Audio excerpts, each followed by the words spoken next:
Hai hello, salam sejahtera Malaysia. Selamat datang ke channel Feros Lifestyle. Saudara-saudara yang saya amat hormati, tuan dan puan, berkaitan dengan kes RCI Batu Putih, siasatan RCI Batu Putih, di mana melibatkan bekas Perdana Menteri Tun Mahathir, dan perkara ini semakin berpanjangan sampai ada berita pengesyoran siasatan jenayah terhadap bekas Perdana Menteri tersebut.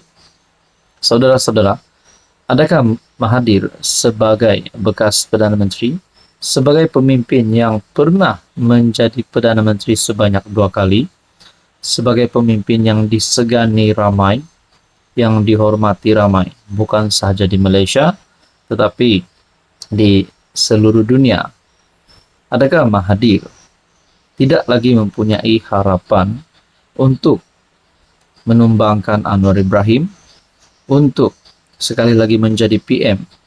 Pertama, jangan cakap tentang ini, jangan cakap tentang kes yang beliau hadapi, tetapi usianya sudah menghampiri 100 tahun.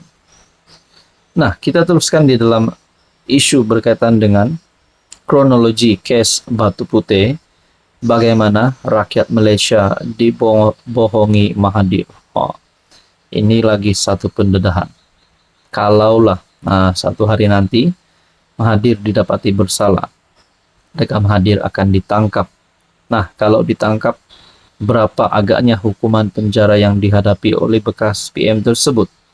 Itu yang pertama. Dan yang kedua, adakah gelaran Tun Mahathir bakal ditarik sekiranya terlibat dengan kes ini, karena ini satu siasatan yang bukan dalam kategori siasatan yang biasa, kerana ini adalah RCI.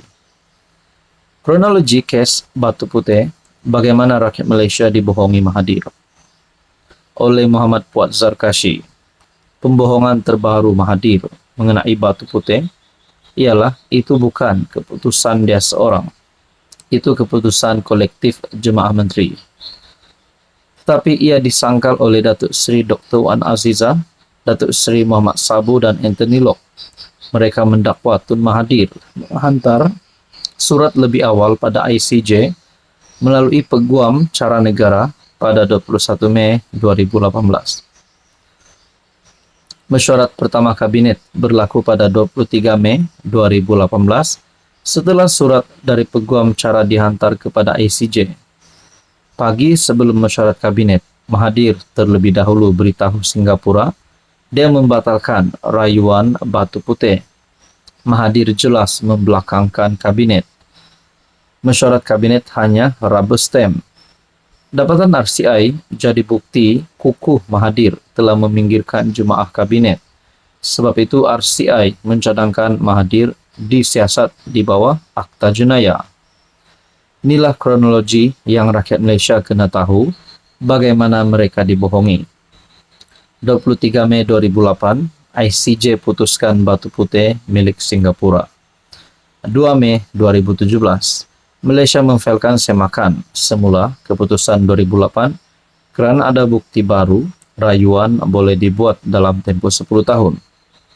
9 Mei 2018, Kerajaan BN menang. 10 Mei 2018, Tun Mahathir dilantik PM ke-7. 13 Mei 2018, Mesyuarat Council of Elders. 14 Mei 2018, Tan Sri Muhammad Afendi Ali, Peguam Negara, diarah bercuti forced leave, iaitu 4 hari selepas Mahathir jadi PM7. Peguam Cara Negara Datuk Engku Nur Faezah memangku jawatan AG. Wan Azizah mendedakan Engku Faezah yang menulis surat kepada ICJ pada 21 Mei 2018 membatalkan rayuan Batu Putih. 28 Mei 2018, Mahathir hantar surat kepada ICJ menyatakan Malaysia dan Singapura setuju membatalkan permohonan rayuan dan tafsiran.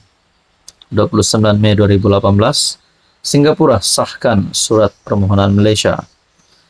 ICJ arahkan supaya permohonan Malaysia dikeluarkan daripada senarai secara rasmi.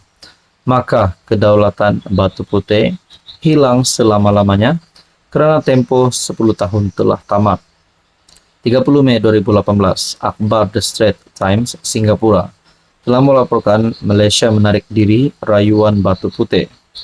2 Julai 2019, Timbalan Menteri Luar yaitu Datuk Marzuki Yahya beritahu Dewan Rakyat bahwa Malaysia masih komited untuk membuat semakan. Ini bohong paling mega karena hakikatnya kita telah kehilangan Batu Putih selama-lamanya pada 28 Mei 2018 lagi. Malangnya Tan Sri Mahyadin sanggup kata keputusan Mahathir adalah kolektif. Dia bersekongkol mempertahankan Mahathir yang menjual kedaulatan negara. Ini pembohongan paling mega dalam sejarah karena Malaysia kehilangan wilayah. Maruah tercemar selama-lamanya karena menyerah diri tanpa berperang. Siasatan tidak boleh tertangguh dan hukuman mesti berat karena puncak kekalahan adalah disengajakan. Rakyat mesti tolak pengkhianat termasuk yang bersekongkol. Adakah dengan ini Muhyiddin Yassin yang dilibatkan di dalam tulisan ini juga bakal ditolak dan dilabel sebagai pengkhianat dan disiasat seperti pengesoran siasatan jenayah terhadap Mahathir? Saudara-saudara, inilah yang berlaku. Apa komen Anda? Hai, hello, salam sejahtera Malaysia. Selamat datang ke channel Fels Lifestyle. Terima kasih kerana terus setia dan bersama di dalam channel ini. Saudara-saudara, berkaitan dengan skandal rasuah di Sabah, masih ramai yang menantikan apa perkembangan terkini. Ada yang kata dakwaan skandal rasuah ini bagi menjatuhkan reputasi Ketua Menteri Sabah.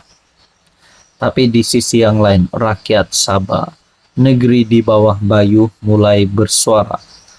Mereka kata kalau ada pemimpin yang benar-benar rasuah di dalam video rasuah tersebut, kalau ada adun termasuk Ketua Menteri, Timbalan Ketua Menteri dan Menteri Keuangan Sabah terlibat dengan rasuah dan adun-adun tersebut, sepatutnya mereka tidak layak untuk memegang jawatan itu. Nah, itu kata orang Sabah, kata netizen lah. Tapi akhirnya kita nantikan saja apa yang berlaku berkaitan dengan case skandal rasuah di Sabah ini. Apapun, kita menantikan keputusan terkini daripada SPRM khususnya.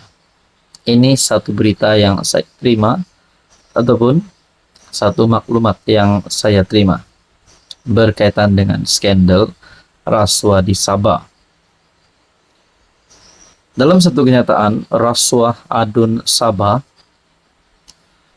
SPRM rakam percakapan 15 individu termasuk pemberi maklumat.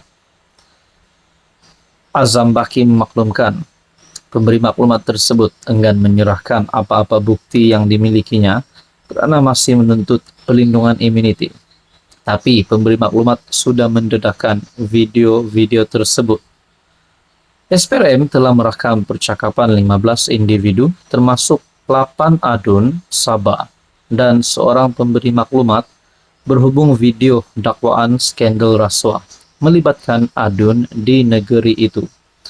Jadi antara persoalannya, kalau dah direkam percakapan, kalau dah siasatan dimulakan, kalaulah mereka didapati bersalah, termasuk Ketua Menteri, termasuk Timbalan Ketua Menteri, termasuk Menteri Keuangan, sudah pasti tindakan undang-undang perlu dikenakan kalau mereka bersalah.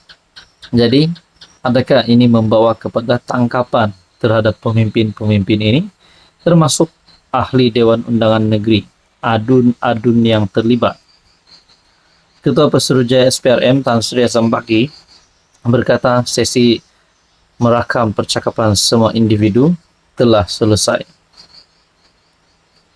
Beliau berkata pihaknya telah menerima laporan terhadap pemberi maklumat itu yang didakwa bersekongkol dengan seorang pegawai dari Kerajaan Negeri Sabah berhubung isu penerokaan mineral. Saudara-saudara, apakah yang akan berlaku selepas ini? Kita nantikan saja. Silakan komen di bawah.